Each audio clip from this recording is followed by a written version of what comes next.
masculinity is about destroying life. And if I'm not destroying life, I'm a wimp and I'm not a man. The hero's journey is a scam. It's a fucking lie. When you're in the shower and there's no one else around and you're butt-ass naked, how masculine do you feel? When I'm in the shower, I'm like, I'm thinking about other shit. I haven't even explored that part of myself. And I do this shit for a living. The key to high performance doesn't matter if you don't enjoy your high performance. Man, you can be worth 300 million bucks. And if you don't go to sleep at night with joy, you will feel empty. Self-love is a skill, and it's the key to high performance that you can enjoy.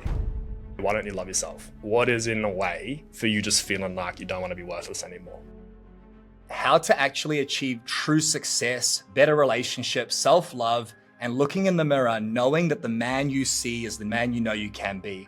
Today, we talked about all these topics and more. It's one of the best podcasts we've done in over 150 episodes. We talked about masculinity and how you can actually embody the loving masculinity versus the toxic masculinity. You're going to be blown away by that part. We talked about the different phases of life that you can go through as a man. And we talked about how to actually build true success and unlock true high performance. So make sure you watch this entire episode. It gets better as we go through. You're going to absolutely love it. Also, really quickly, if you're watching this and you're getting value from these podcasts, please hit that subscribe button and hit the bell icon. Only about 10% of the listeners are actually subscribed. The more you subscribe, the more we can bring on amazing guests like today's guest, Matt, to give you more value and to empower you to your greatness. Hit subscribe right now. Matt Hope, you've been changing the lives of Australians and people around the world for the last 10 years. Your work is revolutionary and so powerful. Before I start talking more about how amazing you are, do you want to share with the audience a little bit about what you actually do, who you are, and why you're here? That was an amazing introduction. Well, thanks so much for offering that and for having me on your podcast first.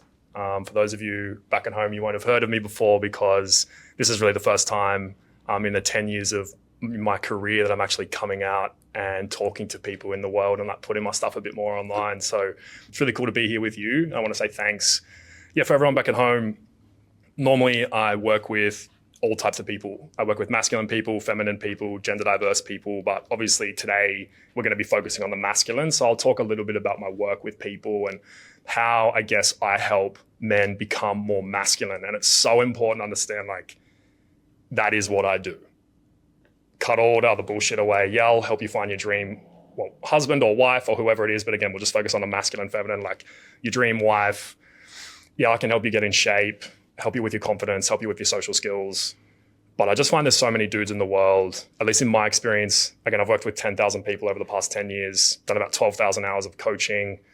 And when I say worked with, that's not like people have watched a webinar.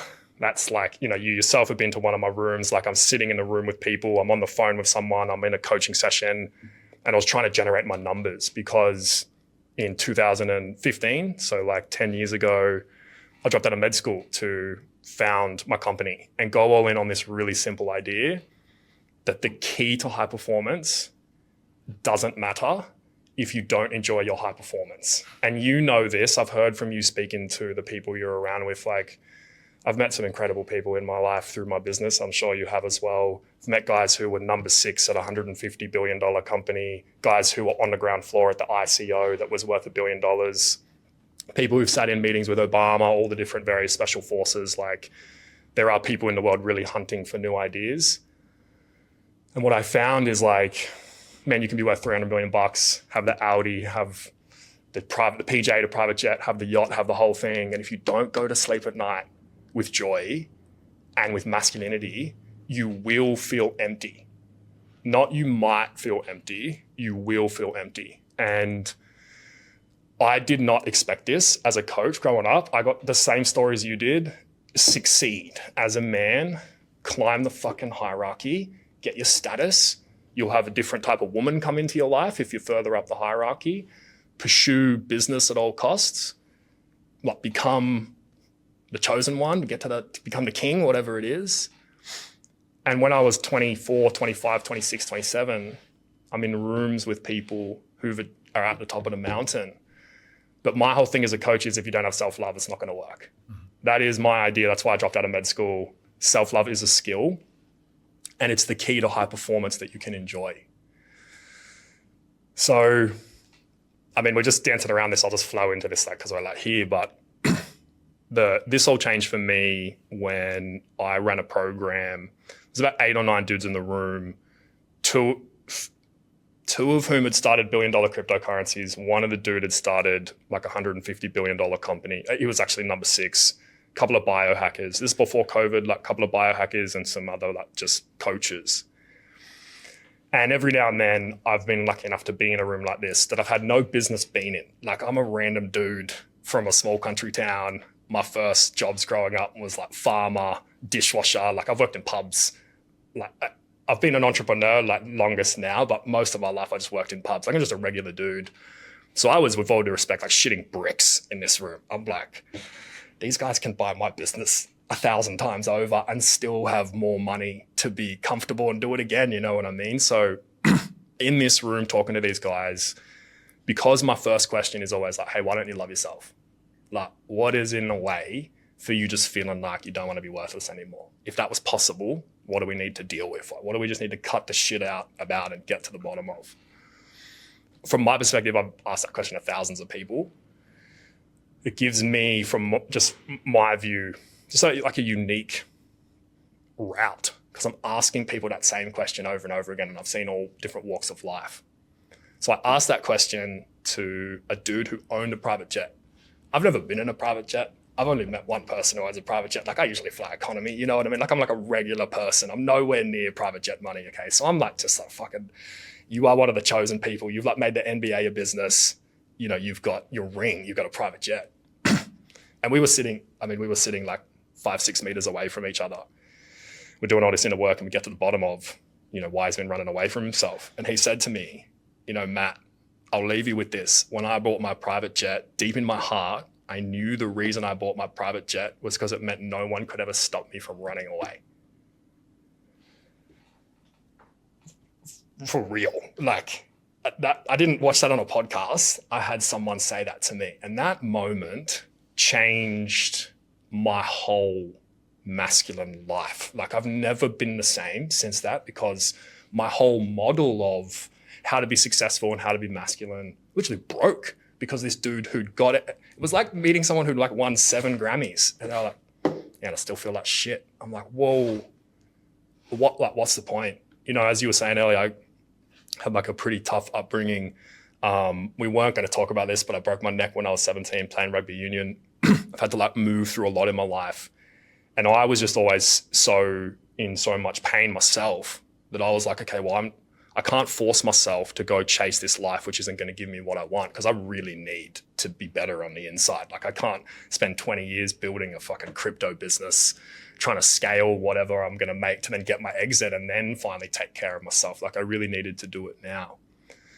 So this led me on this journey. And I guess this is what we can talk about today, where I'm of the opinion that 95% of the stories I got about masculinity growing up is actually not true. And I've worked with thousands of dudes. The most common feeling I get, I'm sure it's the same for your clients, is I feel empty. And I don't know what to do about it. I'm in my mind and my mind works really well and I fucking crush it at my career, but my relationship's not working, or I crush it at my career, but I'm out of shape, or my life's out of balance. And I just feel so empty and I feel like every day is Groundhog Day.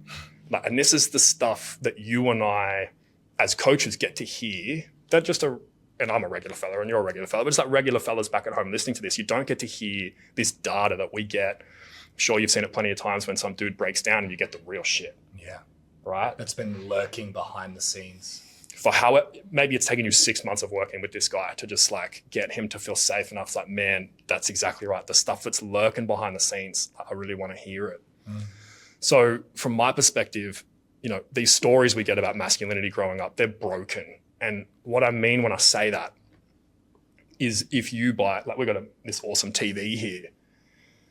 When we say that TV is broken, you can still watch maybe 5 of the channels, but maybe 30, you had 30 channels and it was supposed to be color and you're supposed to be able to play your PlayStation, but something's busted. So you can only get 2 or 3 channels and you can't do all the stuff you originally wanted it with. That's what I mean when I say it's broken. Not you're broken. You're definitely not broken, even though a bunch of dudes feel like they are. That's a part of you that might be feeling that experience, but we can talk about how to deal with that. But this main piece of masculinity being broken, a lot of dudes feel like, oh yeah, like when I'm in the gym, or you've got some rolling mats outside when I'm rolling or when I'm succeeding in my business. Yeah, I feel different. And there's an energy that's really important. And it's awesome to want to be masculine. I think that's the most healthy and natural desire for a man. Like, fuck yeah, you should want to be masculine. What I'm noticing throughout my work is, and also my life, you're plugging it into something that's not giving you back what you want. So you're putting in all of this effort to try and be a man, but then when you're in the shower and there's no one else around, you're butt ass naked and you're like you're showering, how masculine do you feel? Or do you need to be in your Lambo to feel masculine? Do you need to be in whatever vehicle-based masculinity you got? Maybe you got your sick yacht, your sick private jet. Maybe it's your dirt bike that you do on the weekends. Maybe you go wakeboarding. And like, yeah, while you're wakeboarding, feels so good. All my mates are around, had to work real hard to get this jet ski or whatever it is that we're wakeboarding behind. But really, once you take yourself out of those experiences, when you're not rolling on the mats, when you're not in the gym and you're just back in your life, most dudes feel like it just starts again. Yeah, I can relate to that. Just really quickly, if you're getting value from this podcast episode, I'd appreciate a massive favor. If you're watching on YouTube, give this a thumbs up, or if you're listening on Spotify, Apple Podcasts, or any other platform, give this 5 stars. It helps us reach more men, keep more families together, and get better guests onto the show. So if you're getting value, all that I ask is you take 5 seconds to give it a thumbs up or 5 stars so we can help more people and keep delivering you epic value. Like, I have 2 daughters. I have a multi-million-dollar business. I have an $8 million property portfolio. But if you take away who I am as a father, as a husband, and as a business owner, I don't know. Nice. Like, I honestly don't know. And I would say I'm pretty fulfilled. I'm pretty happy. Not that that's the goal. Yes. But if you were to ask me, like, who am I at my core when I'm in the shower? I'm like, I'm thinking about other shit. I haven't even explored that part of myself. And I do this shit for a living. Totally. How would you describe masculinity? Like, what does that mean? Fucking great question. All right. So we can weave through all of this.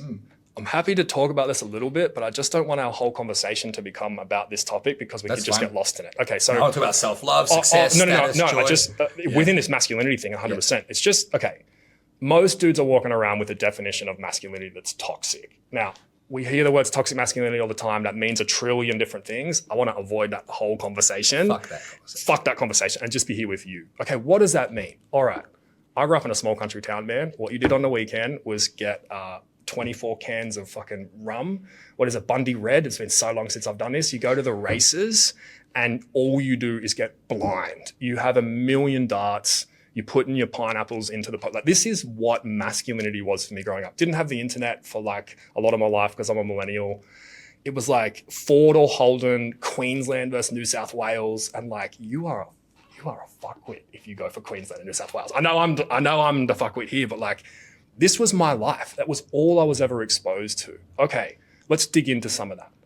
All right, so gambling is obviously not healthy, right? Like, really? Like, newsflash, everybody. What about alcohol and cocaine? See, okay, cool. Alcohol, toxic. You use alcohol to kill bacteria, to sterilize your hands. Again, cocaine, that's not going to create a life of joy. Like, I was watching often sport where men can cuss each other, right? So my whole life growing up, I was taught that masculinity is about destroying life, right? And if I'm not destroying life, I'm a wimp. And I'm not a man if I love life. Think about that. If I love life, like, there would be spaces where if you're like, I love being a dad, I love being a husband, there are men who would be like, fuck that guy. There are spaces where that would happen, right? And that's that energy. That's that, we're here to destroy. We're here to compete. We're here to hurt one another. Now, I love competing. You're a competitive dude. Like, yeah, I'm happy to see who's the best. And like, I want smoke. Like, yeah, let's have that. But that's one part of my life. And if I bring that, and I had to learn this, if I bring that energy to my wife, then I'm just going to cause fights. And I had to go on this huge adventure to realize, man, I got to not bring business Matt to my wife. And if I do, fights all the time. And fair enough, because I'm just in like this mode, and I'm sure you got the same mode. Yeah. I'm just executing, man. I can't think. Like, again, me and my wife, we both live at home. She runs her own business, I run my own business. So there'll be times I'm so focused. I'm aware that she's calling out to me, but I'm so in my masculine flow. It's not that I'm choosing not to listen to her. It just doesn't register in the same way it does. So we've had to go on this huge journey to contextualize the different modes of who I am. Okay, so that's all this toxic masculinity stuff. Well, what is life masculinity? What is masculinity? It's about, you and me respecting each other, right? We can have a bunch of disagreements, but apples are for apples, oranges are for oranges. We can still be part of the same family. We're still all together. We can have this type of masculinity rather than like this type of masculinity. Just for everyone listening to this, like brotherhood masculinity, togetherness masculinity, rather than aggression and violence, which is, I think, where just so many dudes get stuck. So for me, masculinity, it's an energy force that's natural, that's like a part of the earth, just like electrons and the oceans and the wind and like chemistry. It's just a natural part of the earth. It responds to challenge uniquely, right? So if you're a feminine being or a gender diverse being, it's different. But for men, masculinity, it is challenge that you grow through. Where most men fuck it up is they get convinced to chase the wrong challenges. Does that make sense? Absolutely. See, the real challenge is who are you in the shower when no one else is around? The real challenge is, does your wife think you're a good dude? Does your wife respect you as a man? The amount of dudes you work with who are like, my wife doesn't respect me as a man. Yep. It's like, okay, let's dig into that. Because one of two things, black and white, is playing out. Either number one, your wife doesn't see that you're respectful and you are respectful, or number two, you're not being respectful and she's got a point. Don't try and hide in the gray. Let's go into it. Let's go down the routes and really see what's in the bottom there. So for me, masculinity is linked with protecting the women and the children. It's not, I'll just speak for myself. Ever since I'm a little boy, when that thing comes up that men are here to protect, there's something that fires within me. Yeah. Like, that is true. I am here to protect. And you'd have the same thing with your family. When I had my daughter, I felt it, man. Like, as soon as I had my daughter, I'm like, holy shit. I was a boy up until that point. I'd spent hundreds of thousands on mentors, built businesses, invested. Had my daughter, I'm like, holy shit. I'm getting At what like age did you have her? I think I was 28. Yeah, nice. 29, yeah. And in that moment, it's like you feel this just weight of like pressure, and I have a reason. But again, it's separating that identity of protector and provider, right? Because who are you Which outside are separate, of that? yes. Yeah, and I also burnt myself into the ground for years. Yes. Without actually realizing that this is so powerful. I was destroying my life to create a life. Yes. Like, blah. Yeah, I know. No, but fuck. Yes. Yeah. But that's like, I didn't get that book growing up because, again, we're the first generation of dudes in however long you want to talk about it, where we could go to somewhere else other than just the old dudes to get answers. So we grew up with the internet, and that enabled me to not have to just drink the fucking Kool-Aid of business that I was getting growing up, chase it all, don't ask any questions, get the white picket fence, have your $1 million bonus, be in a movie. That's life. For me, it was, I had to be Tom Cruise or Bruce Willis. That's what it was for me growing up. They're men. Everyone else on the planet, not a man. Yeah. What I love talking to dudes about, we'll go this way. I love talking to dudes about is like, a lot of men don't understand the purpose of sport. So what I mean when I say that is, obviously we love playing sport. We love competing against each other. I'm not the first person to point this out, but if you look at why rugby league, rugby union, NFL, cricket, if you look at not why we as kids play this game, not why the people who enjoy watching their team play that game, but why as a culture, the people who designed this world decided only about 100 years ago, by the way, that all men everywhere would play sport. And if you don't, you are not a man. And by the way, if you play soccer, you're less of a man than you are if you play NFL, right? And if you play NFL, but you do boxing, you're more of a man if you're boxing. But if you do MMA, You're the apex predator. You're the apex predator until someone buys a gun, which is the frustrating part of self-defense. Yeah. All your skill goes away in front of the right weapon. But anyway, to move past all of that. Okay, cool. So like with all of these different versions of masculinity we're around, like where do we actually go? And this purpose of sport, like we are, and I don't want to be alarmist, probably 20 years away from the start of World War III. Anyone who has a problem with that statement, from my perspective, you need to read more books. And I'm not even being a fuckwit about it. Obviously, I don't want World War III to happen. I don't think anyone should. It is so easy for us to realize that a dude in Canberra can have a meeting with 3 other dudes in Canberra and can decide you and I need to go fight a war and kill other men. And if we don't, we go to jail. Yeah. And that's happened for the entire civilization. It's the only period in the recent, 70 years? When was World War II? Like, Totally. Since then. Literally. Hasn't even been 100 years. Are completely blind to this. Yeah. And what we don't need is a bunch of weird dudes like just being like, hey, Armageddon's coming. It's the loss of values. It's like, no, champ. This is a system that's been running for thousands of years. Yeah. Rome collapsed because of a cost of living crisis. The price of bread going up and the inflation that happened because they were devaluing their currency. That is what collapsed that empire. Everyone's like, okay, Rome collapsed. Who gives a shit? The population of Rome was 1 million. It collapsed to 50,000. Took 1,000 years to recover. So it's like we watch these movies and we could get up Netflix and see 1 million Armageddon like videos, but it's always you're surviving and there's heaps of food in the thing and there's some zombies around, but you're going to be okay. And it's like, no, man, everyone fucking dies. Like this is the real shit. This is where we really are. And what sport does is sport prepares you for war. You and I are like some dudes in the military and we're trying to get guys to sign up. Imagine getting an offensive lineman in the NFL. Okay, he understands teamwork. He understands discipline. He understands physical challenge. He understands he needs to hurt other men to be a man. He's not going to ask questions. He's going to listen to his coach. He's going to follow orders. He knows where he is in the team. He understands offense and defense. Like he is plug and play. And so the reason I talk so much about life-based masculinity or love-based masculinity or whatever we want to call the non-toxic version is, there's a real situation we are in. And I believe if men don't change their behavior, dude, like if we go 1,000 years into the future and we talk about this period we're in right now, no one's going to be triggered by it. Because everything, like we aren't triggered by the Battle of Hastings that happened 1,000 years ago. Maybe you are. I'm so sorry, but like, no, we don't have an opinion. How to pick my scabs off, Matt. That was what was lurking behind it. That mother, he better not say the Battle of Hastings. That's so funny.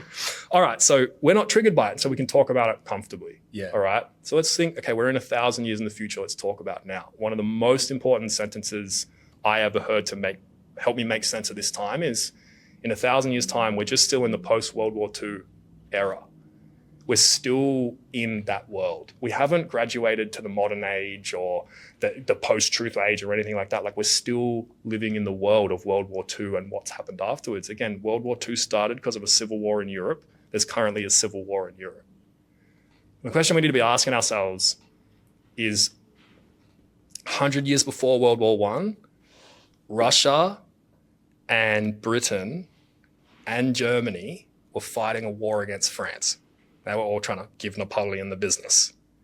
100 years after Napoleon, France, Russia, Britain fighting Germany. World War I, World War II. Okay, 100 years passed, Germany, France, Britain, now fighting Russia. And Ukraine. Do you see? Yeah, of course. Okay, so it's just, it's what we need to zoom out and have an honest conversation about what is this pattern, because we don't want the pattern to repeat. So the reason I talk so much about love-based masculinity, or like we can call it whatever we want, the word's not important. What's important is men realizing it's so awesome to want to compete. It's so awesome to want to like work and push yourself and be really, really challenged as a man. Yeah. Never towards violence though. And you have to draw that line in the sand. There's so many dudes whose whole masculine identity is built around their capacity for violence. It's like, dude, not only are you not feeling like a man, if we really kill the earth, are we all going to feel like we did a good job? Yeah, but we don't think about that because we're so in the weeds. And if I think about the men you were talking about in that room, billionaires, multi-billionaires, how does this idea of destructive masculinity, I like that way more than toxic, nice. Destructive masculinity versus love-based masculinity, how do those two play out for the average man who's not thinking about the war, who's not thinking about the world ending, who's just trying to provide for his family, and he's a go-getter, he comes home, dishes in the sink, he's like, for fuck's sake, wife, or his team aren't performing, or he's got everything that you should have and he's just like, or you think you should have, and he's like, fuck this. Like, how does masculinity play into that? Yeah, nice. Okay, two answers to that question. And the first thing is, and I say this with all the love in this world to this dude, because this is my bread and butter. I don't work with the 1% anymore because I find them weird and it just gets a bit strange, because I felt like if I didn't have a Hublot, I wasn't part of the cool group. I was like, no, I don't want to spend my money on dumb shit like that. Like, just from my perspective, I'd so much rather invest that somewhere else. So this dude at home is like, man, I'm not a billionaire. I don't have to think about the war. Like, for real, champ. Yes, you do. This is your life. Most people don't know the climate crisis kills 8 million people every year because of the poison in the air. That's more than COVID did in any year. It's here, man. You don't get to put your fucking head in the sand and think, cool, I don't have to think about the climate crisis. Like, there was a cyclone here a week ago. I know you live here, man, but I was just listening to some people at a business before I came here talking about the impact on their property. And at no point did they say out loud, our great grandkids won't be able to live here. Your daughters, if they have daughters or sons or children, they won't be able to live here, man. So this guy who's back at home, he's working in a landscaping business, he's got a plumbing business, he's got 2 kids, he's real like, okay, yeah, I'm not a billionaire, I can't think about all this shit. How is this playing out, man? You've got to have a real conversation about your choices in your life, because it's coming.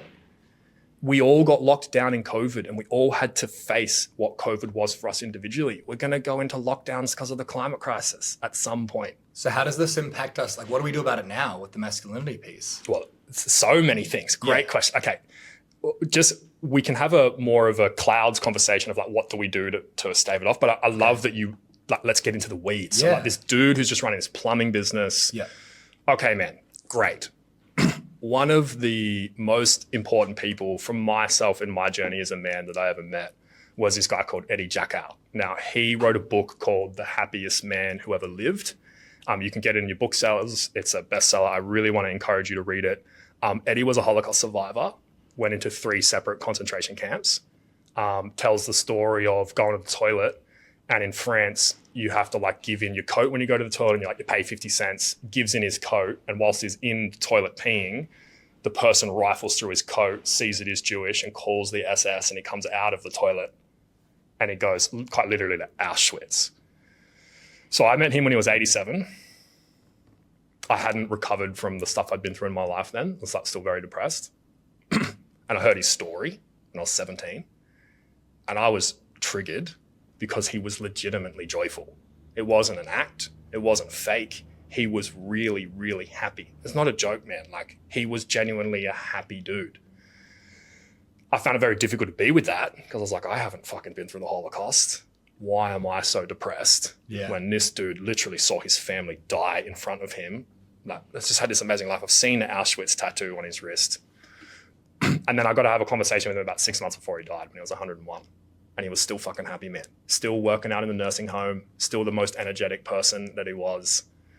And when you read his life story, his whole life is about answering these questions.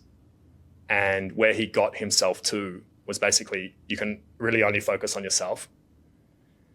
And we need to focus on art and what brings us together and what connects us. And we need to heal together by coming together and having these real honest conversations everywhere, all around the world. Because unless we address these things within ourselves, there's nothing that we're going to be able to do. Because again, why are all these problems in the world happening? Why is inflation happening? Why is immigration happening? Why is like obesity happening? Why is everyone addicted to vapes? Like, why is there too much gambling? And we're raised by our culture to think they're all different. But you, as a coach, you know, they're all symptoms. Yeah, they're all sedation and suppression symptoms, or symptoms of sedation. Totally. And just so people understand back at home what we mean by symptoms, like when you get sick, you got a sore throat, you got a headache, you're shivering. Those aren't the problems. The problems is the bacteria. The problems is the little war that's playing out inside of you that your body's happening. That's what's causing all these symptoms. So if we attack that little war inside of you and heal that, the rest of your system will relax. Okay, there's no way you can take responsibility for the climate crisis as an individual. This guy at home is just a plumber who's living his life. Like, that's not the expectation. But what the expectation is to be the change you want to see in the world. You want to see a world with more love. You want to see a world with less conflict. then understand the conflict that you need to heal with your wife. If you're like, what the fuck, wife? And that's how you communicate with women, and you don't understand that your masculine body allows you to feel safe in a way feminine beings in their bodies never can in this world, and you don't understand the differences in tone, and you don't understand how to modulate your communication for a feminine being, because again, I needed to learn all this stuff myself. I didn't get any of that growing up. That is for real, your resistance. And I say this to my clients all the time: resist big business by refusing to get exhausted. Don't get in the exhaustion loop. Don't doom scroll and just have the quick fix, because the whole of business in the world right now is designed to exhaust you, because when you're exhausted, you're predictable. You won't think too hard. You'll be short term, and you'll just like make things really easy for yourself by just always ordering Uber Eats and just keep suppressing everything.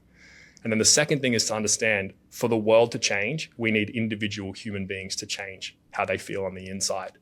You can lead that by choosing, and again, you would have heard about me speak about this before, by choosing to stop the buck. So like all of us men, we came into this world, and men who were older than us traumatized us, and they got traumatized by the men who got who were there before them, and so on and so forth, forever. Yeah. Most men come in here, have a shit relationship with their dad, and just pass it on to their kids. They make a promise to themselves when they're 18, I won't be like my dad. And they think that that promise is not a promise that their dad made. They think all I've got to do is make the promise. I don't have to follow through. I don't have to do the work. I don't have to actually show up. I can just make a promise and it'll come true. And then they realize they've become their dad. And so all they've done is take the trauma and give it to their kids. If they get a coach like you, what they can do is to stop that buck. No, you can take responsibility for the healing inside of you. Stop blaming your dad, stop blaming society, stop blaming the government, stop blaming everyone else, and be like, cool, cuz, like, who gives a shit why what's in your basement's in your basement? You need to do something about it. And no one else can heal your basement for you. So to stop the buck is to realize hurt people and wounded people wound people. All those men out there who just can't stop attacking people, it's because of how much they attack themselves. They know they're not good dudes, just from my perspective. And so this plumber who's back at home, you need to understand, like, is your household a peaceful place?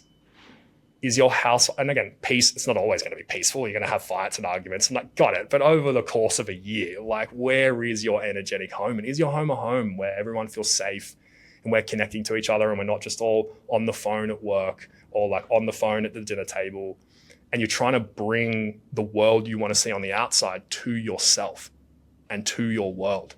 And this is all any of us can do, right? Yeah, I love that. None of us can do anything else. And so what we're trying to do is to help, because again, a plumber born in the 60s, man, they're not going to have to deal with any of the shit you and I are going to have to deal with in this lifetime, right? Like the world wasn't ending for them. The world is ending for us. We can't put climate crisis back in the bottle easily. There's this reality of understanding, again, like the last time there was a climate crisis here, the sea level raised like 60 meters. I mean, I don't have to double check that, but it's like, cool, so we're underwater right now. And that's happened here. So yes, 90% of your day, plumber, legend, who is my normal client, you're like living your life, like moving through that. Yeah, 90% of the day, you're going to need to just think about yourself. You're going to need to focus on your business and focus on moving things forward. But man, you're going to need to have bigger questions of like, why is there so much pain on the earth? Why does it look like the evil people are winning? Yep. Why does it look like the villains are moving things forward? Because it's going to keep getting worse. You're not going to be able to push that away. So, okay, if I can just dive into that piece. Like I say to my clients often, the world is going to get more and more difficult and challenging. And what you get to do is you get to become stronger and accept that fact. Totally. Now, I just want to make sure I'm hearing you correctly and relay this back to you. So we have this problem in the world where things are breaking down, climate crisis, war, and none of us think about it because we're so in the weeds, we're so busy, we're so stuck. Now, by listening to this podcast, maybe it opens up some awareness to the possibility of those things, but then we don't go into panic. How the fuck am I supposed to fix that? We then look into our own home. We look into our own home at home and the peace and security and safety and connection there, but also our own emotional home, our own peace and joy. Yes. Now, this is all going to tie together with the masculinity. Yes. I guess the part that I'm stuck on is I agree with you, but there are guys who are like, yeah, sure, Matt, but I am a destructive man. I'm building a fucking business, man. Like, I don't have time for that. Yep. And they almost have to change their like identity of years of destructive masculinity Totally. to be able to go, I'm going to build this business while also having peace and connection. Well, if I could just be straight to those dudes, what I would say is, okay, let's be honest, motherfucker. How masculine do you feel? Let's cut all the shit away. I can say on a microphone, I am the most masculine man on the planet with all conviction. I can say I'm pregnant. Guys, I'm so fucking pregnant right now.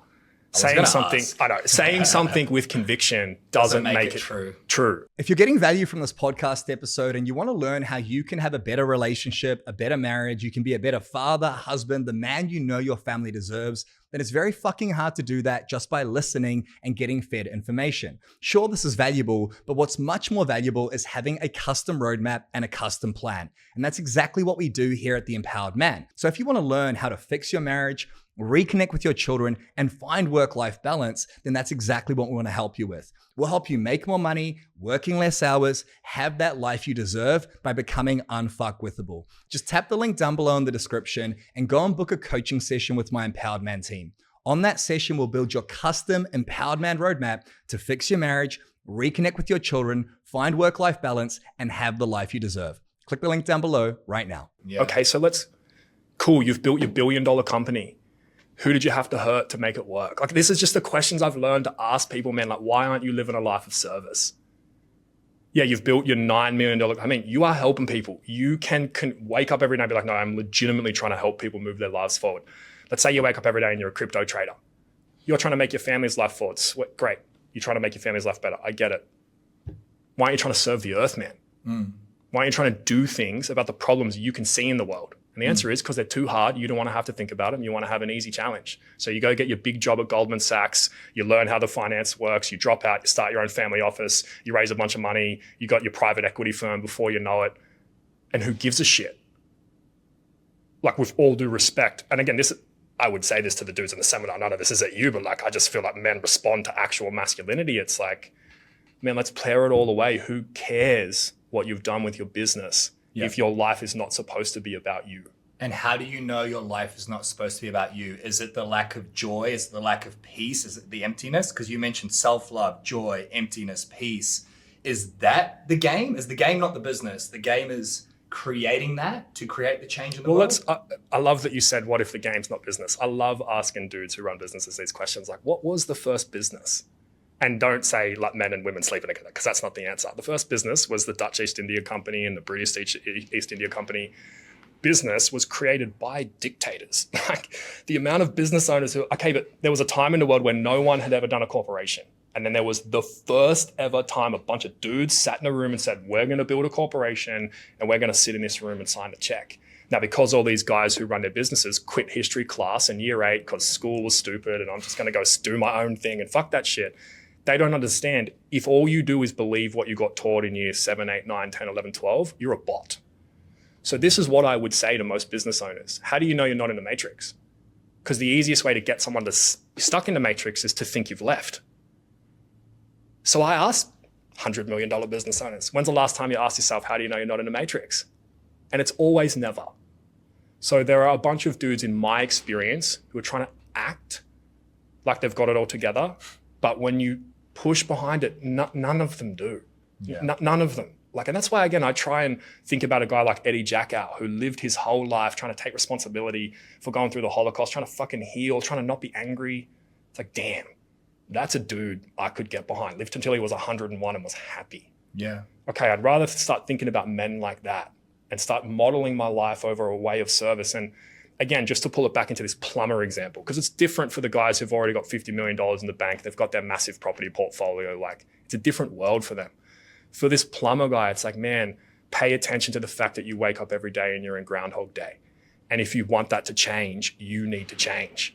And what you need to realize is if you just start standing up for yourself and stop being so scared of these jocks who physically intimidate you, and you learn to go through that energy, that's going to help your life move forward so much more than doing 1,000 cold showers and like sitting in a sauna for your whole life. Like, nah, you need to be moving your life forward and literally working on your weaknesses. I got taught growing up that emotions are weakness and displaying emotions are weakness.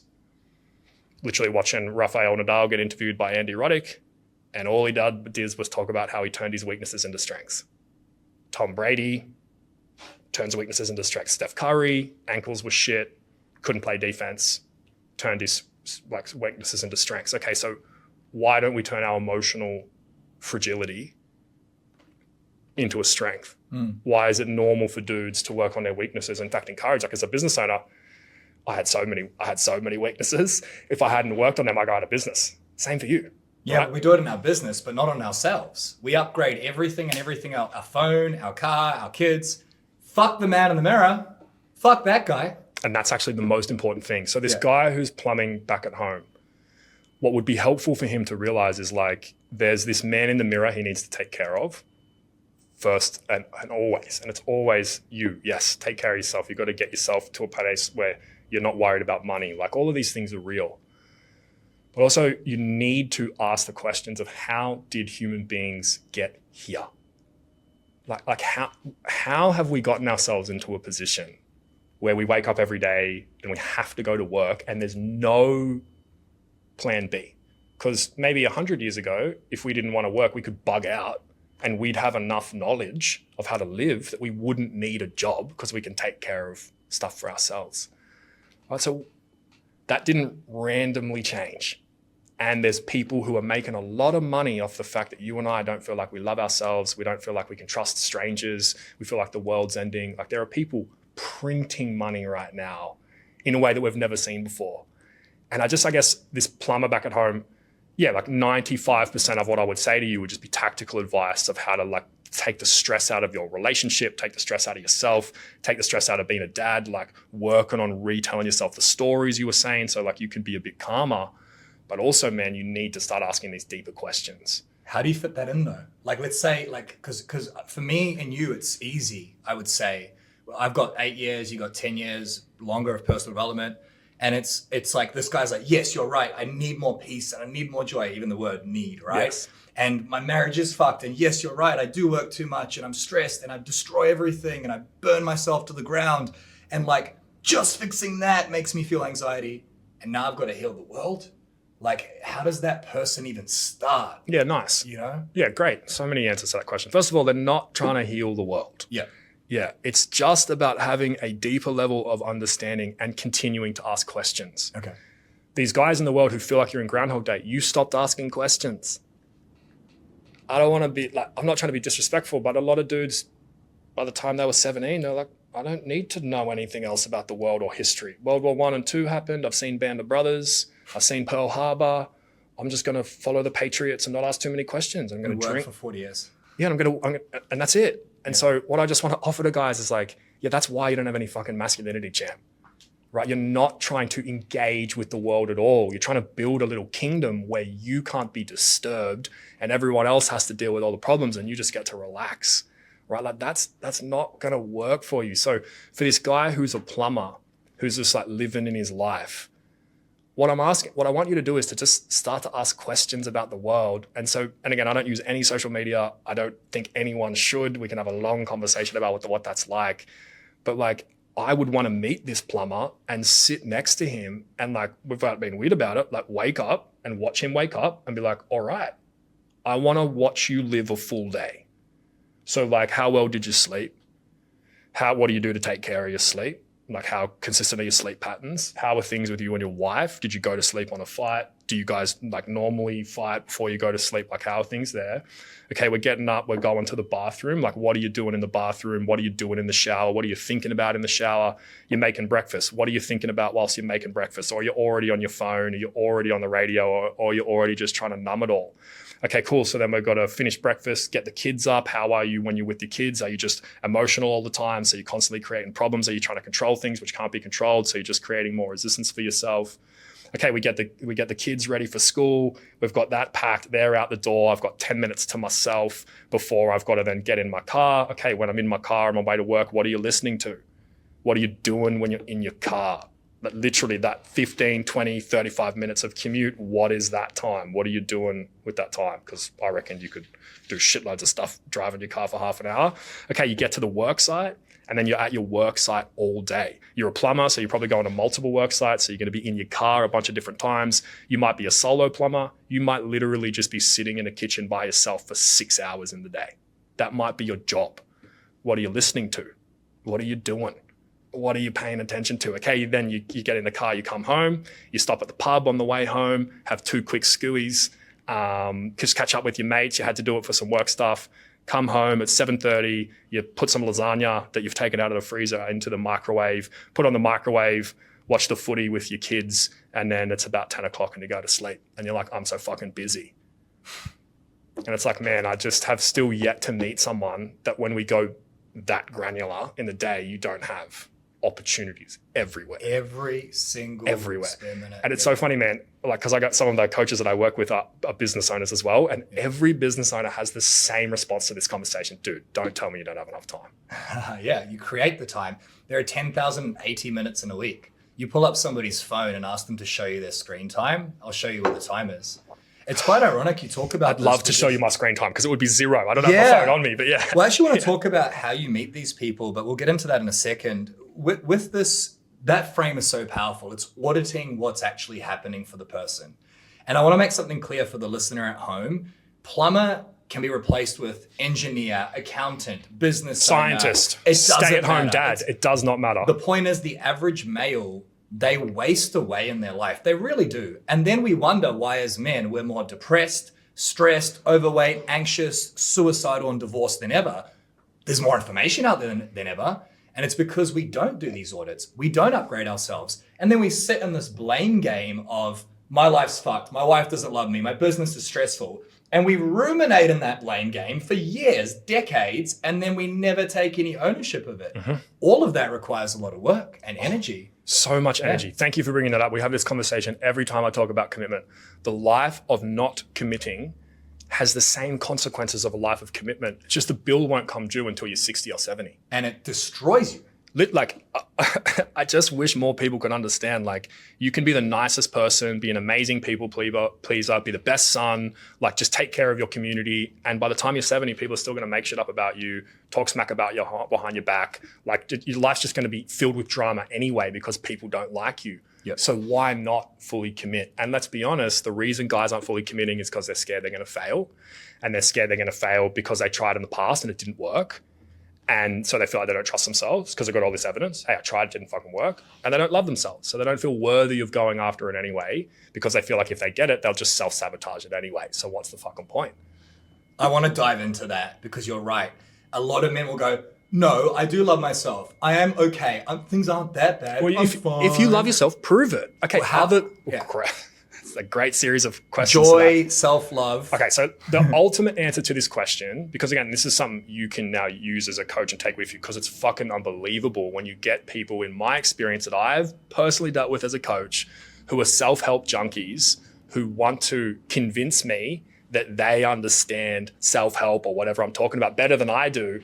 And so they want to coach me in my own program. And I've had experiences like this before, but like, hey, what's going on with this? Like, why are you being so competitive? But the ultimate answer to something like that, to the self-love thing and to the masculinity thing, same answer. The only way to truly trust when I say I love myself, that I actually love myself, would be for me to leave you a blueprint and a set of instructions that you yourself can follow. You would then have to follow the blueprint and instructions in your own life, build it yourself. You'd want it to be hard and difficult so you knew you weren't bullshitting yourself.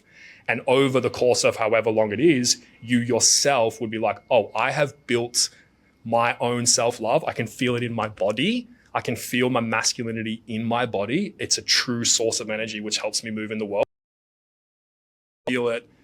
That is how you're going to know. And the only way you're going to know that if I say I'm feeling real masculinity, for you to prove it. Because you're going to have to take a list of instructions, build it yourself. And only if you build it yourself and it works, could you then say to me, yeah, he is speaking facts because you've gone and verified it yourself. Do you see that? Yeah. So these guys who are around coaches like you and me, these guys who are like, oh no, I do love myself. And they just start listing all these things. It's like, No, why are you listing things? Why are you trying to rush to love yourself? Like, why not go on the journey and be in the discomfort of feeling like you're not enough and try and really work on it? Because then you get to own your results. Can you define for me, in layman's terms, what does it feel like when you don't have self-love or peace and joy? And then how do you know when you're experiencing it? Because the reason I ask this question is I've spent 33 years on this planet, 32 of those, despite the success, I was living on stress.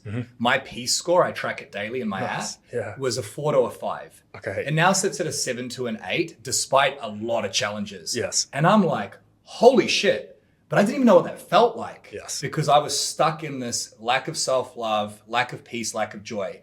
So I can explain it, but I'd love for you to explain what are the symptoms of point A? Great. And what are the symptoms of point B? Great. Promise Okay, land. sweet. Yeah. Yeah, so just because I won't remember this, I'll answer this as a coach, and then maybe you can ask me as a man what it's been like for me, because I've gone through this journey myself. I'm not sitting up here and like I haven't made mistakes or hurt people or been a hurt person myself. Like all of that stuff has come true for me, and I don't perceive myself to be a man because I haven't made mistakes. It's because of how I responded to my mistakes and how I tried to clean up the messes that I created in my life, that I actually look into myself and I'm like, cool, I am a dude, I am a man, or whatever it is. I think the second thing that I'll say, really important context, you cannot become a man before you turn 30. I don't give a fuck who you are. I don't give a fuck where you come from. You are not a man when you turn 18. You literally, you can win 3 NBA chips, have $1 billion company, win 7 Grammys, have 10 private jets, and be the first person to Mars. And if you're 28, you're not a man. Get over it. What makes you say that? When you were in your 30s now, do you feel like the lights are on a lot more I than thought I you were in knew your early everything 20s? before I was 30. I thought I was the fucking man. Right. And now that I'm 33, I realize, and I'm pretty far ahead in terms of the average person. Totally. I completely and utterly understand that I know very little, and I'm very open-minded to how much more I have to grow. Yes. And I would consider myself upper echelon. Yes, So, but there's also a density to you now. Yes. That was, and I didn't have it either when I was 24. oh yeah, the dense is a great word. Yeah, there's so much more substance and density to me. Yes. But the reason I ask you is why though? Why until we're 30? Great. Yeah. Okay, cool. So a lot of cultures view human life as working in 3 stages, 0 to 30, 30 to 60, 60 to 90. 0 to 30 is the tutorial. What we should be saying to people who are 19 and 20 and 21 is, hey, you're not an adult yet, but you're shitloads closer to being an adult than you were when you were 12. You are now going to be able to make bigger decisions about your life, who you're going to marry, what type of job you want to have. Keep making them with us. Keep making these choices with us as you grow up, not you're 18, you're like the amount of people whose whole life from the age of 30 to 50 is cleaning up the mistakes they made from their 20 to 30. That's all my clients. Man. Yeah, like I got in so much credit card debt between my 20s and 30s just because there was no one around like trying to help me make sense of, no, it's not free money, champ. It's like you need to slow down and like you're not a man yet. Like you still got so much more growing to do. So 0 to 30 is the tutorial. You're still figuring yourself out. You're still making mistakes and you can reinvent yourself really easily when you're 22, 23, 24. 30 to 60 is you're actually an adult now. You're supposed to be in the tribe and contributing to the world. You're supposed to be serving and waking up every day because it's not about you anymore. You're not in the tutorial, but your life is now about being in the world. We got raised to think 30 to 60 is the end. Once you're 30-year-old, and do you see all this like we're destroying this understanding that it takes time to create a human. Like you can't just bake yourself in 2 years or whatever it is. Like it's going to take time to stack. And then 60 to 90, you're now an old timer, a sage, you're more of like a wise person, and it's your job to now come and run the tutorial. Yep. So when you're in your 70s, you're not supposed to be trying to be a CEO in business anymore. You're supposed to have given it on to the next generation. And you see this in like the NBA, for example. You can't keep playing when you're 60. So you get forced, one generation gets forced to give the baton over to the next generation. But in business, you don't have to, which is why one of the reasons why the world's a bit weird. So to come back into like, what does it feel like when you do and you don't have masculinity? Okay, so for a coach, what I see in guys, okay, so very difficult to hold eye contact or holding too much eye contact. That's where most dudes start with me. It's like either I can't look at you, I want to avoid, I feel weird, or like this motherfucker better think I'm a man or I'm gonna, it's like, do you know what I mean? It's like one of the two. It's like, okay, That's usually where it starts. There's always some story about how life's not as bad as they think. And then we dig underneath and it's like, okay, cool. What are you feeling? I feel really sad. I feel like I don't trust myself. I feel like people step all over my boundaries. I feel like I'm too emotional. I feel like I don't always make the best decisions. And then like tons of other stuff around like maybe performance anxiety in the bedroom. Like you can it's just a list of stuff that's going to come off that. And then there's almost this energy of like, you're not actually living. It's like you're living, but it's black and white and you know it's supposed to be color, but there's something like missing from the experience. So that's where you start. You don't have much clarity. You're in your head all the time. And the big thing is you don't understand cause and effect. You don't know how to like just get what you want in the world and make it happen. Now, this journey of learning how to love yourself, you can't fake it and it takes time. You can't get good, like world class at cooking in 1 year. You can't get world class at anything in 1 year. You have to put in the time and the effort. And the reason we're talking about it like this is this man's going to have to build it for himself. He can't sit next to me at a program and be like, oh, I sit next to Matt. I understand it now. No, guys, you got to follow the list of instructions and DIY your own masculinity so you know it's going to work. What's amazing about that journey is you get to own your results and you get the confidence of my life used to be shit and I feel so much better. And it's because of my actions. It's not because Matt's a smart coach, right? No, it's because of these actions I've taken myself. Where are you when you're over here? Okay, so first of all, it's possible to not get stuck in your head. I only ever got taught you get in your head less, not you can literally live in your body. Now, you're always going to have thoughts. So technically, yes, you will always be in your mind, but you can live so much more in your body that I used to, so we'll just keep it for the clients and then we'll make it a bit more personal for me. Okay, so way more energy. We call it life force, like masculinity that you can feel. And you're in your body and you have joy. And so the amount of like traffic jams inside your head or like the loud music that's always going on, that's stopped.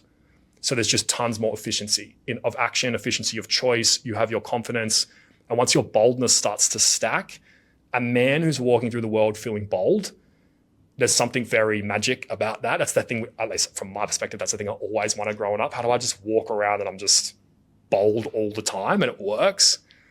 And once you create that, there's just joy in me. Like, again, I had this experience with my wife at a Harris farm near where I was, walking past some guys who were out the front of a Japanese restaurant. And clearly some dude had just bought his Lamborghini. And it was like yellow, fluoro, him and all his boys are out the front. They're taking pictures.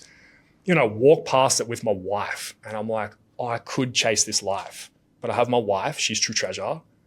And I know in my heart I have what these guys are chasing. Because I have masculinity that I can feel in my heart all the time. It doesn't turn off. It doesn't change. It's there because I've built it. It's like a light that's always on because I've put in the work for it.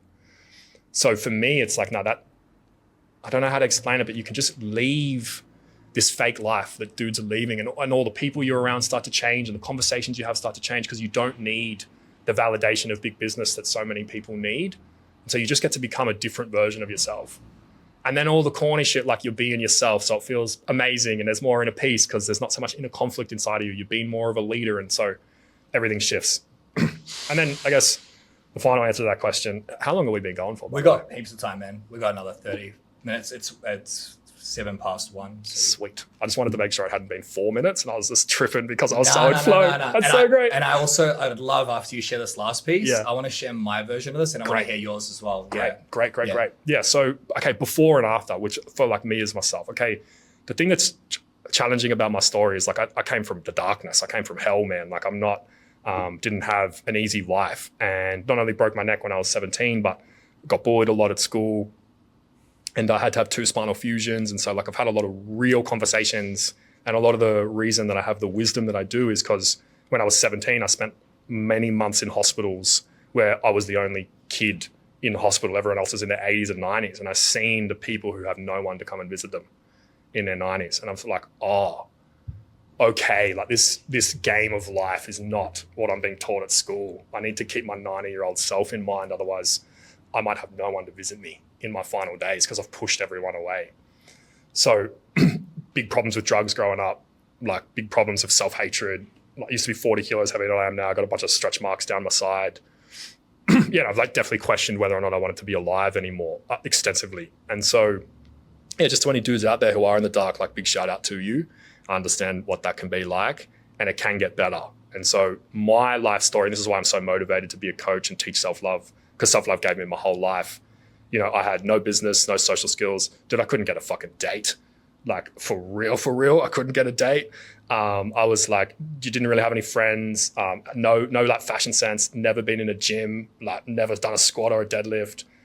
I had really nothing going for me. And self-love came into my life, and I started getting obsessed with this idea of I can use my imagination to improve myself. And I was like, well, dude, I'll just do that all the time. It's like, I can use my imagination all the time. I got nothing else I need to do. Yeah. And so for me, it's been this tremendous journey of like, my wife has come into my life. My friends have come into my life. Like, I don't have anxiety and depression and PTSD anymore. I'm not a drug addict anymore. But because it's such an extreme journey, to simplify it down, I always felt like life could be in flow, but I never knew how to find it. And it felt like life was going good, but there was always something, that final piece that was missing. And I guess what I would say now is I just have that final piece, and I have enough. I don't feel like I need to go execute to get more so I can be the man. I can choose. And that's very freeing, because when I was 25, if you're scared of it, you have to do it. Push yourself all the time. Like, be the first dude on the mic in the room. When I was in the self-help programs, I was like student number one, trying to push it the hardest, like trying to be the most intense. And now that's a part of myself I can choose to engage. He's not on all the time and running me, which is certainly how things used to be. Anyway, what about you? I love that so much. Well, I'm going to share my perspective. And the reason I want to do this is because you've shared how you would coach someone or what they would experience as one of your clients. You've shared yours, and I want to share mine as well. And then I want to touch on high performance. Great. Caveat to this, anyone listening right now, you are going to know your own hell in heaven, right? So what I explain and what Matt explains might not be hyper relevant. I would ask you to consider, how can you make it relevant? Nice. So I'm hearing you talk about masculinity, true loving masculinity, joy, self-love, and peace.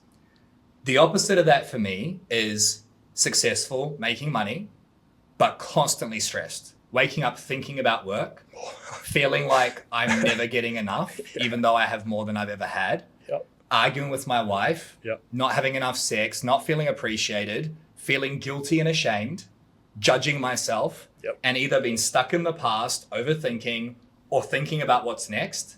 And all of that ties into not enjoying my life. You know, I have this nice watch, the only nice watch I have, I probably won't get any more. I cried the day after I got it. Why? Because I was chasing this goalpost. Didn't enjoy any of the journey. Got the goalpost. Here's a new goalpost. Same with the Tesla. So that realistically on the outside, it's like you're successful and everyone thinks you're successful, but you're empty. You're lacking peace. Peace is so low. I think a lot of men can relate to that. Now, let me explain what I experience on a daily basis now, and I'll explain how sometimes I don't. I woke up this morning at 4:30 in the morning. It was 4 a.m. I wake up at 4:30 most days, and my 3-year-old's in my bed, and she's giggling in her sleep. Wow. And I'm just watching her laugh, and I start laughing at 4 in the morning. Now, this entire week, I've got a bunch of shit to do. Business, hiring, firing, marketing. It's hard. It's been challenging for 9 weeks now. It's pretty tiring. And the thought goes through my head, fuck, another day. And then I instantly go, I'm so glad I get to do it. Nice. And then I come into here and I genuinely feel stress-free. I've got more challenges than ever. I go home tonight, we have date night, my wife and I. Nice. She can't wait to see me. She misses me. We talk about her love bank and mine. I know she's got my back. And even though there's many challenges and the weight on the bar is so heavy, 80, 90, 95% of the time, I'm extremely grateful. And in the moments where I'm stressed, angry, triggered, it lasts mere seconds. Nice. That is the reality I think a lot of guys don't even know is possible. No, I didn't know it was possible. Absolutely not. And the piece is that because what you're describing is effectively effortless effort. It's like, no, I can still execute and get shit done and push my business forward, but I don't have to set myself on fire to like keep myself warm or like grow my business or whatever it is. And that's so like, well done. I want to unpack that. I was going to finish. I love the way you framed that. What was that exact frame? You set yourself on effort. Effortless effort. Yeah, great. I've never heard that. It's so powerful. So that ties into the last piece is I want more. Okay, so I want more money. I want more investments. I want to travel. I want more freedom. I want more clients, but I don't need it. Nice. Right? And this is the piece I think you're trying to tie in for everyone listening at home is most of us in our destructive masculinity sacrifice everything to get to this promised land. Yes. We don't experience any of the life, and when we get there, we're not happy. Totally. Because we need it. Yes. What if you could get more and have more and be more, but love the fucking journey? 100%. And I think anyone listening right now, if you don't have that, go and get a fucking coach. Literally. Like, Literally. straight up. Yeah, because it is possible. And that's the thing that I think I really needed to hear growing up. And I guess to tie everything we're saying into like, yeah, you're going to pursue this goal, you're going to try and climb to the mountain, you're going to get it. I just think the big thing I'd say to guys back at home is just like, fucking make sure you choose the right mountain champ, because you do not want to give like the people who go to the moon, come back and get depression. Like, you don't want to spend 20 years of your life, get to the top of the mountain and be like, damn, I wish I had stayed on the ground. And so, yeah, just that's why I was talking to this plumber and asking more questions. It's like, man, you need to spend more time thinking about your end goal. Yeah. What is enough going to be for you, and make sure you've chosen that, Yeah. not society or your dad or your parents' friends or your expectations, because that's the scariest place to be, is you're at the top of the mountain and you're like, this wasn't worth it, And which is you've what we want wasted to all that avoid. time. Yeah, sorry to cut you off. No. So I want to talk about high performance on the mountain. Great. It's for somebody who's sitting here going, you know what, you're right. I'm not in peace. I am toxically masculine. I'm destroying my life, and I've got money, but fuck everything else. That person wants self-love. They want joy. They want peace. But how does that person define their mountain? Because if Nice. you've spent 20 years building this business and you got 3 kids and 20 staff to look after, I could see why you'd have an argument to say, well, I can't just pack it all in, Matt. Like, how does a man like that find the mountain and rebuild? Loaded question. No, it's okay. I think let's just have a fucking real conversation. Yeah, so there are 2 types of men. Men who are willing to acknowledge that the hero's journey, you know, the hero's journey, course, like everyone yeah. back at home, Star Wars, Lord of the Rings, the whole thing. Joseph Campbell. Great. There are guys who are willing to live in that story structure, dudes A, and then there are people who are willing to leave that story structure. To the guy who's not a plumber, who's got all the money, has the business, has the 20 staff, so he's not under financial pressure right now. Do you know what I mean? What I would say to him is, we can just have a conversation about how the hero's journey is a scam. It's a fucking lie. We can have that conversation, and then you can do what you want with it. What I have found is, again, because we're talking about someone who has wealth, all right, we're not talking about just a regular plumber, in which case defining enough would be very different. Yeah, we'll do both. We'll do this one first. Great. So let's go to the person who actually has money. Like, you've been programmed since before you could speak. You've been watching TV shows since before you could speak to convince you that the ultimate journey is a conquering hero who starts like Luke did, where everything's nice on Tatooine or whatever, or Harry does, where he's with his parents. Voldemort comes in, you leave the sacred garden, you have to go on this huge journey which culminates with Luke killing Darth Vader, which is a sign that he really needs to kill that part of him inside of himself or whatever it is. He then goes and reclaims the village, you get a big chunk of change and you kill the dragon, you smashed it. I never questioned that story growing up. I don't know if you ever did. I had no idea. It was just put into me. I now, in my 30s, think that is a lie and a scam created by big business to get us to not talk about too many things. And I'm not joking. Why are there so many problems in this? My favorite example is Frodo. Okay, we've all seen Lord of the Rings. Frodo, perfect hero's journey. Starts in the Shire, everything's fucking great. Whole hero's journey, finishes, gets to go to the new land with the elves, right? We've all seen this show. Okay, so we're on the ship with Frodo. We're saying goodbye to Middle-earth. The ring's destroyed. We killed Sauron. We're the conquering hero. We fucking did it. Yes. Okay. So we're on the boat with Frodo and we're saying goodbye. Okay, so now Frodo's just hanging out. He's like, cool. And then he goes into his room and Frodo's going to have a nap. What's the first thing Frodo's going to think about? He betrayed everyone on the 1 yard line. And the only reason that the people won is because Gollum bit his finger off and accidentally fell into the river. Frodo's racked with PTSD. You watch that first movie, by the end of the first hour, they're all traumatized beyond belief. So we're forced into this idea that you are supposed to conquer the hierarchy. And suffer. And suffer. Leave your name in headlights, and that is your legacy. And I guess what I would try and offer to a guy like this is, man, you have the time and the space where you can have these honest conversations with yourself. What if the hero's journey is a lie? What if that's never going to create happiness and peace for you? Because if you look at the characters in those journeys, none of them are at peace. Yeah. Can I dive into that as well? Recently in our business, we cut our revenue down by 3/4. We let go of, we had 30 people at one point. I made a lot of mistakes. And I had 2 or 3 years of scenario A, stress, lack of peace. I've just shared that with you. And about a month ago, one of my salespeople got poached and it broke me. I was like, for fuck's sake, here we go again. And in that moment, I had 3 options. Option 1 is I rebuild the sales team again. Try and do that for 3 years. Option 2, hire a sales manager. They own it, big expense. Both are 6 to 12 month journeys. Option 3, turn everything off. 100 grand a month of ads, stop bringing on new clients, no more acquisition. This option provides freedom, it provides space, but it also costs a lot of money. Yes. How am I going to provide? Yes. There's fear and doubt in that option. And in 5 minutes, I chose that option. Yes. Right? And I think a lot of men are afraid to do that because of their bullshit stories. Yes. So I don't mean to interject, but I feel like the one you're talking about there, they have option 3, but they're fucking petrified of leaving that journey. They deny that option 3 exists. Yes. That is the hard thing to talk about these people with wealth. Because again, it was terrifying to me talking to people who'd made, I remember one of my business mentors, he made $20 million in like 2006, 7, 8 of Facebook ads. He's like one of the first people to make a bunch of money on Facebook ads. And he talked about how hard it was for him to burn himself into the ground to get it done. He had all these shoulder problems. He's all these problems with his hands. He lost all of his mates because he just needed to work all of the hours in the world to get it done. And I remember asking him, was it worth it? And he said, I don't know. And so there's just this way that men have been engaging with business for a couple of 100 years that, man, if you've got $1 billion, you're going to walk around everywhere in the world and men are going to come up to you and be like, you're the fucking man. That doesn't mean you're a man, dude. That's all fake and vanity. And so this rich person who has more time on their hands, I'm going to talk to them about the hero's journey, show them why it's a scam, and talk to them about linear time. You need to understand your life's about cycles. Your life's way more about how you feel when you wake up and you're with your daughter in the morning, because you're going to do that thousands of times. You're going to get in your car thousands of times. You're going to do the dishes thousands of times.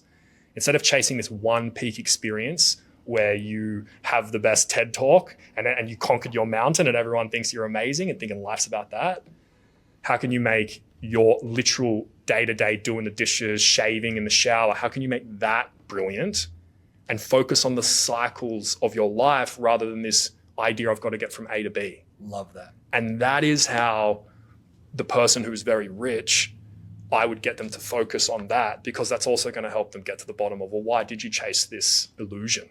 If the hero's journey is not real, why are there so many books about it? Why are so many people profiting off it? Right? And start to have these conversations, because as they start to see it, I wouldn't want them to close their business. I just want them to become a fucking outstanding outstanding boss. Yeah. They probably don't have good super for their employees, you know what I mean? Or if they're in the US, they don't have healthcare, and it's man, start to be conscious of the impact you can have on everyone around you and just start trying to serve 2% more. And let's just scale that over time, because it'd be stupid for you to close your business. And I'm not suggesting Don't burn it to the ground, but come from service for yourself and others. Yes, and that might mean that you close certain parts of your business because you don't need it anymore, because it's not actually aligning with service. And just by doing this over time, that dude will feel very, very different about his masculinity, or at least from my experience. So now the average person. Great. Okay, so what is this person who's listening is like, I have a $500,000 business, or I'm a $100,000 employee. Great. What do I do? Bunch of things. Yeah. So first of all, responsibility means the ability to respond. And one of the things I love offering to people is, if you can't change your life, there are some situations where if you're in a fucking prison cell and you're listening to this, you cannot change your exterior life the way you want to. But you can change how you feel. You can change what you're telling yourself. And so for this average dude who's just out there making $75K a year, he's got a couple of kids, he's just trying to move his life forward, I would really want this dude to slow down and start to understand his happiness and joy is important. And he doesn't have to keep sacrificing himself and keep always dying to try and move things forward from other people. Because if you slow down and start to put just your own felt experience and your own masculinity and your own understanding of yourself at the center of your life, things are going to really start opening up for you. The place I always recommend people start is just by working on non-judgment. A lot of dudes in the world struggle for clarity. They don't know what they really want. If you and I were just eating food or whatever and having a meal right now and we were catching up, and then halfway through that meeting you asked me a question about what I was up to on the weekend, and I was like, oh, I'm doing some stuff, and then you judged the shit out of me, in that moment where I feel judgment, I'm going to shut down. I'm going to close off. I'm going to be real distant from you. I'm not really going to communicate very much because I don't want to be seen. When you are judging yourself, which is what all of us dudes do every fucking minute of the day, you literally lock your emotions away. Like you can't be honest with yourself because you're so scared of your own judgment. You have to like dance a little bit and be a bit hard to decipher even for yourself. So this guy who's an average regular dude, what I want to do is talk to him about what is enough going to be for you. Because I have enough, right? Like my wife, the hobbies I have, the place I live, in the northern beaches. I get to do this for work. I've found my 8 or 9 things I just want to do forever. I've found my 8 or 9 cycles, right? Like the dishes, like I've found the people I want to be around, the things I want to do for fun. And it's not to say I'm not going to keep growing. Like obviously I will, but like there's about 9 or 10 things I fucking love. And I do those at the expense of everything else. And I cut everything else out of my life except for these 9 or 10 things. And again, you're probably very similar as a business owner, like it's that same mindset. Giving this guy who's just like earning 70K a year, just like trying to, maybe he's a teacher, just like trying to move his life forward. Like you really giving yourself permission to think like this. I mean, you deserve the best. What is enough going to be for you? What do you have to work on so that, hey, if you have your 2 kids, your house and your wife, you're not going to want more. That call to adventure is for the next dude. Who gives a shit? I have it. I have what I want and now I just want to do it forever. And I just think that's what we should all get. That's like my stand for people. It's like, nah, you can get that for yourself, but you have to build it. Yeah. So, and again, that would be for the average dude. And there's just, I guess what you and I are both trying to communicate to most dudes is like, you have like, if we were talking about an RPG, you have like 10 skill points in inner knowledge. You can have 1 million skill points in inner knowledge. And most dudes just like read a book or listen to a podcast, read The Way of the Superior Man by that David dude. I understand sexual shadow now. I've done inner work. I've made it. And it's like, nah, champ.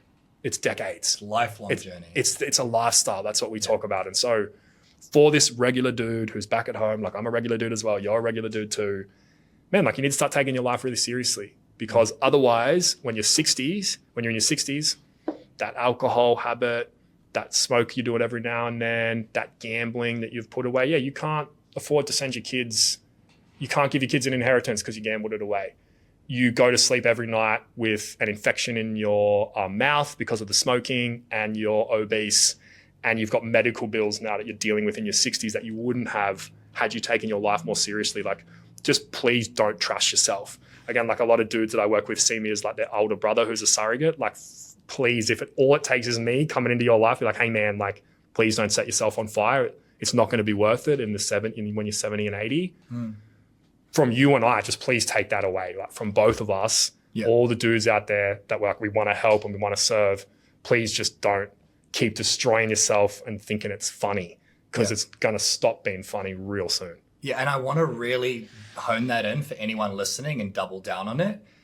Love is the absence of judgment. Nice. That's what I've been told before. I don't know if you agree with that. I don't know, yeah. But when I hear self-love is also love for the people around you. Totally. So every man listening to this right now knows they probably shouldn't, I'm quoting up here if you're listening, shouldn't drink, shouldn't smoke, shouldn't work too much, shouldn't go to bed late, shouldn't be a dickhead, okay? But if we all did what we knew we should do, we wouldn't have any problems in the world. Totally. So if you are a man listening to this and you're being told, don't burn yourself to the ground, you don't need to, if that message isn't landing, just picture someone you love. Picture your daughter, your son, your partner, and literally do this right now. Picture somebody putting a bullet through their fucking head. That's what you're deciding to do to them when you decide to let yourself go. Now that is ruthless, that is intense, but for me, that helps me because I'm like, if I don't get up at 4:30 and give myself self-love, go to CrossFit, that's self-love for me. Nice. And I'm saying fuck you to my daughter. Nice. If I don't slow down in this business, I've had 7 years of grinding. I'm pretty sure I should probably stop now and get to. Okay, well, if I don't, I'm going to die. I'm going to have a stroke. I've got clients who have had strokes. So if you are listening, please, please, please just attach these changes or mindset shifts to someone you love. Because there is this disease of more out there. Yeah. More. It's a fucking disease. Yeah, man. And like, is is your life as a man really just going to be about fucking Liverpool and the Patriots and Queensland and like the PGA golf tour? And like, is that it, man? So again, Big Bang, big expansion happened 13 billion years ago. Earth's been around for 4 billion years, billions of years of life, all of the things that you could have done here. And what you did is watched a bunch of dudes do some stuff on a screen you couldn't do and assumed that was what life was about. It's like, man, you got to ask deeper questions. And I'm like trying to help you in this, not make your love of sport wrong. I love sport as well. That's amazing. But man, if that's your main quest every week is what's happening with Parramatta, then you're going to need to own the fact that you didn't get to know yourself in this lifetime, and that's going to have consequences. Huge. And so just like, because there's a lot of dope shit that will happen as well if you love yourself and you transform this around, and everything will be amazing and you can stop fighting so much in your relationship, and there's all that awesome shit as well. But there's also this real conversation of, you know, you can laugh off the consequences. They're still going to happen. They're still going to come. And so please just take yourself a bit more seriously. You're worthy of compassion. You matter. You're not just someone waiting to become a conscript. You're not just like a soldier who hasn't been activated yet. You're not a bot. You're a person. Your emotions matter. And yeah, like, let's build your life. Let's like get it fucking done, because I didn't come out of the womb with all this knowledge. Like, I had to read the books just like you did. Like, we've been to each other's programs, man. Like, yeah, we've had to be in this cycle as well. And so, yeah, whether it's, again, reaching out with this guy across the table, reaching out with Toni, like whoever it is that you want to get some help with. Like, I've had men who needed to teach me. Get some people to teach you, man, and try and make your life better, because as you know, Toni was saying earlier, the world's going to keep getting more and more stressful.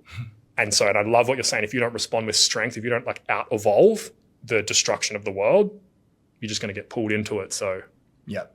So powerful. I mean, that's like a finishing monologue, but I'm not done yet. I'm so sorry. No, that was fucking fire. So guys, rewind that and then pretend it's the end. Yeah. Once we do this next segment, go back to that and we'll finish on that. But nice. I want to finish on one final thing. I know Nice. that by the way, you've flown in from Sydney. We're here on the Gold Coast. So want to honor you so much for that. Oh, you're welcome. The listeners at home, guys, like this is the caliber of guests we're getting. And this has probably been one of my favorite podcast episodes we've ever Awesome. done. So Thanks. absolute gold. If you are listening at home, please listen to this like 3 or 4 times. Great. All right. Final thing I want to talk about, high performance. You said something at the beginning around high performance, and I don't remember the quote. Mm-hmm. Do you remember what you said? Probably something like high performance is pointless if you can't enjoy it. Yes. Okay. Something like Beautiful. that. Yeah. Beautiful. I love that.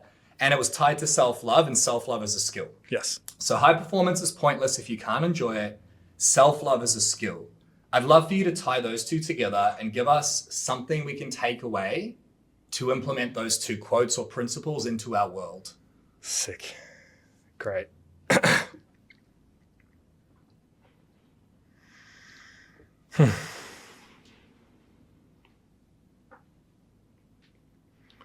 All right, so I guess what I would say is like, why is self-love the secret sauce? Because that's basically what you've just asked me. It's like, okay, like how do we just distill this whole thing down and try and like just get someone to take this idea of self-love a little bit more seriously?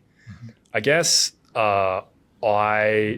when I was growing up in self-help and learning all these books, it was always like push past your limiting beliefs, push past your stories, and just like you're always going to have resistance. There's a great book called The War of Art that like your whole life's going to be about like pushing, overcoming resistance, and there's going to be all this inner fear, and you need to like push yourself past it. And that's what you were talking about when you wake up with your daughter and you're like, oh no, I need to go get some stuff done. Otherwise there's going to be these negative consequences. Yeah, I feel that every day, by the way. I'm like, she's like, Daddy, can you stay home today? And I'm like, I'm going to work, darling. Yeah, totally. Yeah. And so this piece around, okay, well, why is self-love so important?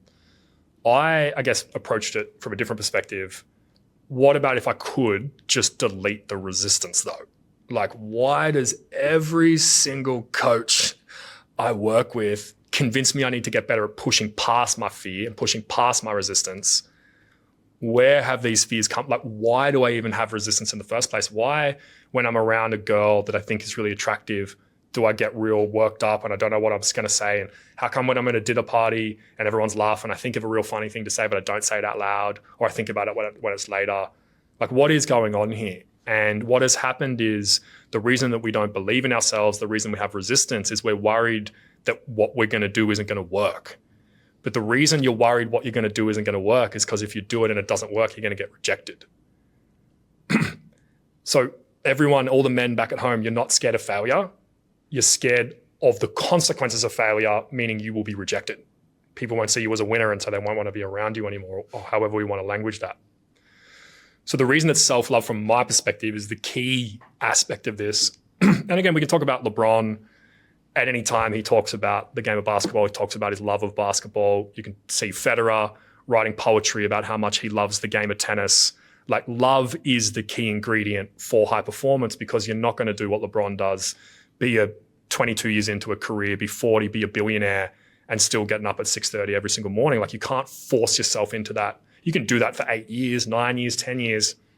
2 decades of sustained high performance is only going to come from love. So we can go down all those routes. You can go online and look. There's a great quote from Tom Brady on, I think, one of the podcasts, where he literally says, I just think I love football the most.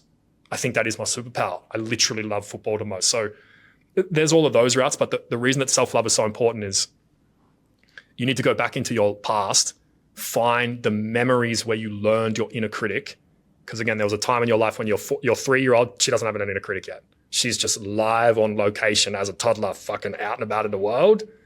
But maybe by the time she's 19, there'll be this voice in her head telling her that she's not good enough or whatever. It's happened to me, happened to you, happened to all of us. That makes me feel quite emotional. But with self-love, we can do something about it, right? And this is what I mean. You're not going to pass the buck on. You're not just going to shut your daughter down like whatever would have happened to you. You're going to create this whole new space for her because you're trying to stop the buck. Yeah. And can you feel how much masculinity you're drawing from that? Yeah, I feel so driven. Like, I feel, I I don't can feel feel like you, crying. man. Yeah. Like, I feel like crying, but it's not sadness. It's Totally. like this deep, Determination. primal, Yes. just certainty that I will do everything in my power to Yes.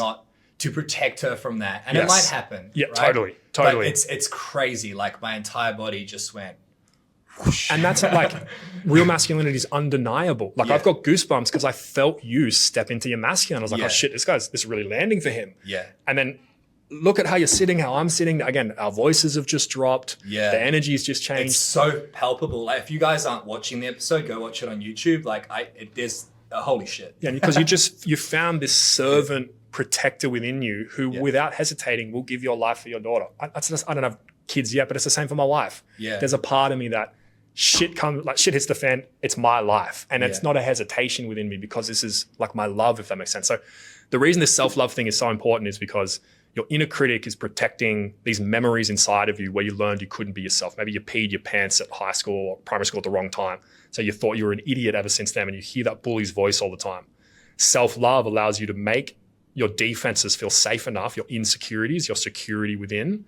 It allows you with self-love to actually heal the initial memory, because when the kids laughed at you, you felt rejected.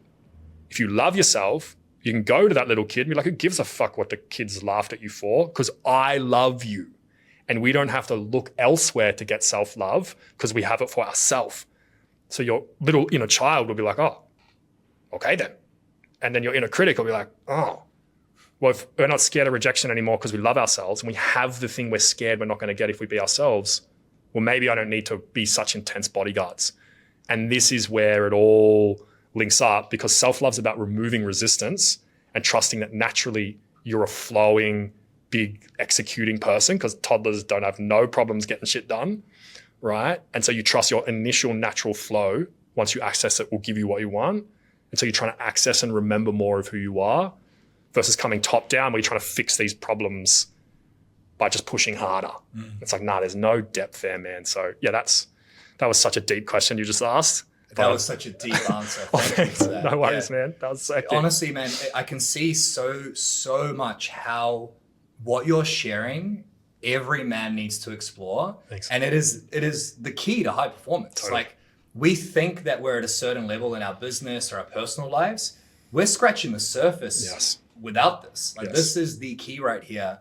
And I'm very grateful that you've come here to share it, because it's helped me immensely. Oh, awesome. Is there any parting gift or thing you want to say to the audience before we do this again? Because we have to get you back. Oh yeah, but just be so happy to come back. I guess what I'll say is, man, just thanks so much for having me on your podcast. Like, we met 4 or 5 years ago, and I've had a lot of people come through my programs, and I've had a lot of people say the shit that you said to me when we met 5-6 years ago, and you're like one of the only people who did it.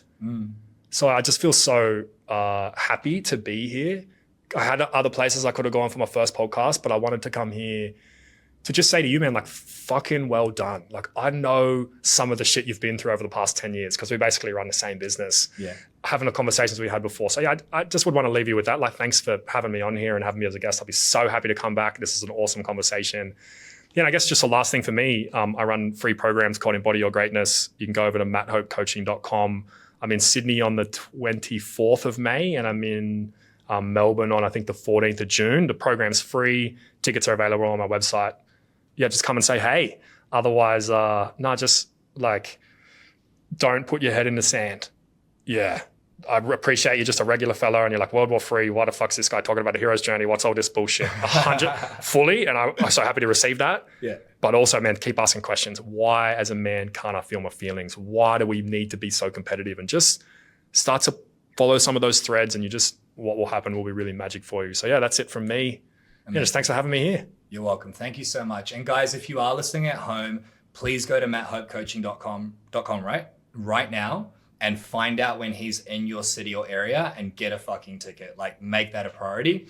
We will drop the link down below. Sweet ones. All right, so thank you so much for jumping on, brother. We'll see you again soon. If you're getting value from this podcast episode and you want to learn how you can have a better relationship, a better marriage, you can be a better father, husband, the man you know your family deserves, then it's very fucking hard to do that just by listening and getting fed information. Sure, this is valuable, but what's much more valuable is having a custom roadmap and a custom plan. And that's exactly what we do here at The Empowered Man. So if you want to learn how to fix your marriage, reconnect with your children, and find work-life balance, then that's exactly what we want to help you with. We'll help you make more money, working less hours, have that life you deserve by becoming unfuckwithable. Just tap the link down below in the description and go and book a coaching session with my Empowered Man team. On that session, we'll build your custom Empowered Man roadmap to fix your marriage, reconnect with your children, find work-life balance, and have the life you deserve. Click the link down below right now.